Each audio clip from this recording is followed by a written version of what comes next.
सास का कायाकल्प। राधा को अपनी सास से बहुत प्यार था। मम्मी जी, आपकी साड़ी कितनी प्यारी लग रही है। काश मैं भी आपके जैसी साड़ी पहन पाती। अरे बेटा, हमारे जमाने में तो साड़ी ही चलती थी।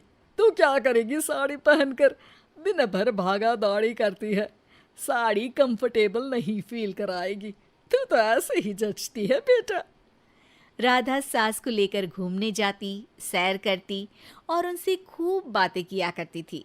एक दिन, अरे राधा और माँ सुनो, अब हम लोगों को बम्बई चलना पड़ेगा। मेरी नई नौकरी वहीं लगी है। अरे वाह माँ, कितना मजा आएगा ना। अरे नहीं नहीं, मैं नहीं जाऊंगी। बड़ा शहर, बड़े लोग, मेरा दिल नहीं लगेगा। अरे माँ, मैं हूं ना आपके साथ। और सारा परिवार बड़े शहर में शिफ्ट हो जाता है। एक दिन, राधा, तू भी अब नौकरी में जाने लगी है। मैं तो बोर हो जाती हूँ। सोच रही हूँ आसपास की औरतों से दोस्ती कर लूँ। हाँ हाँ माँ, और क्या। यहाँ की औरतें तो किटी पार्टी और बहुत सी फन लविंग एक्टिविटी करती हैं। तो बेटा, दो चार फन लविंग से मुझे भी मिलवा देना। बहू सास के साथ बाहर निकलती है तो देखती है कि सास की उम्र की जो औरतें टहल रही हैं, उनका पहनावा ओढ़ावा सास से बिल्कुल अलग है।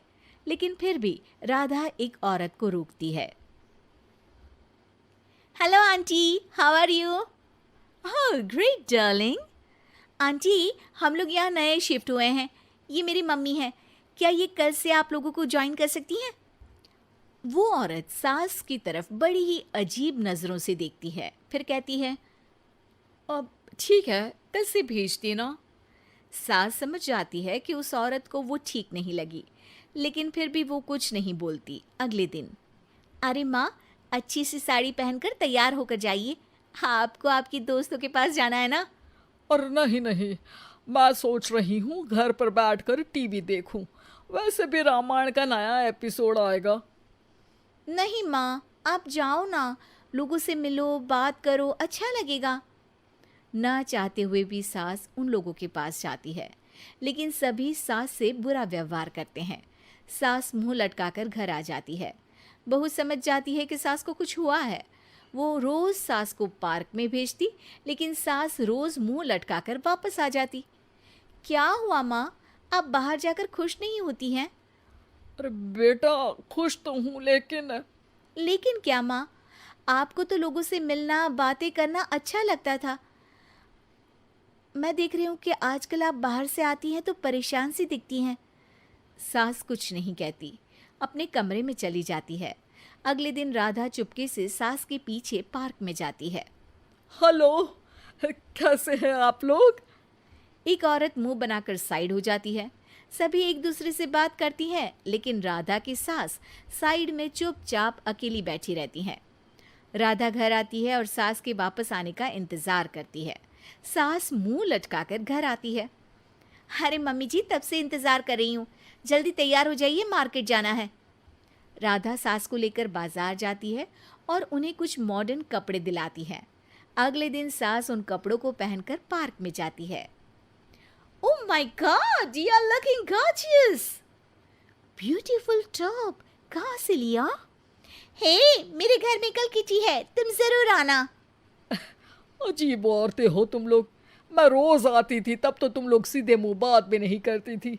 आज इन कपड़ों को देखकर तुम मुझे घर बुला रही हो। लेकिन सुनो, अब मुझे तुम लोगों से कोई बात नहीं करनी और ना ही दोस्ती करनी है। अरे तुम तो बुरा मान गई। वैसे दोस्ती नहीं करनी थी तो ये कायाकल्प क्यों किया? ये मेरी बहू ने किया है। मैं यहाँ सिर्फ ये देखने के लिए आई थी कि तुमको मुझसे समस्या है या मेरे कपड़ों से। कपड़े तो बदले जा सकते हैं। अच्छा चलो, जो भी हो, अब हम लोग तुम्हें अपने साथ रखने को तैयार हैं। लेकिन अब मुझे तुम लोग नहीं पसंद। ये बोलकर राधा की सास वहां से चली जाती है। वाह माँ जी, आज तो आपका चेहरा खिला खिला सा लग रहा है। लगता है आपकी सहेलियों ने आपको अपना लिया। हाँ, वो तो अपनाना ही था। दिखावे वाली जो है वो, मेरे कपड़े बदलते ही उनका दिल बदल गया। लेकिन आज मैं उन्हें मना कर आई, अरे क्यों माँ जी? क्योंकि उन लोगों को मुझसे नहीं मेरे कपड़ों से दोस्ती करनी थी। वैसे मेरे पास तो तू है ना, मेरी प्यारी बहू, मुझे किसी की जरूरत नहीं है। अरे नहीं नहीं माँ जी, आप ऐसा क्यों सोच रही हैं? बेटा ये गलत भी तो नहीं है, जैसा देश वैसा भेष। क्यों? ठीक है ना माँ, अब जब ये हम लोगों का देश है तो क्यों ना हम यहाँ का भेष अपना ले। हाँ हाँ जरूर, मैं तो तैयार हूँ। समय के साथ खुद को बदलने में कोई बुराई नहीं है, लेकिन कहीं नकल के चक्कर में बंदर ना दिखने लगूं। खैर, बहू लग जाती है सास की कायाकल्प।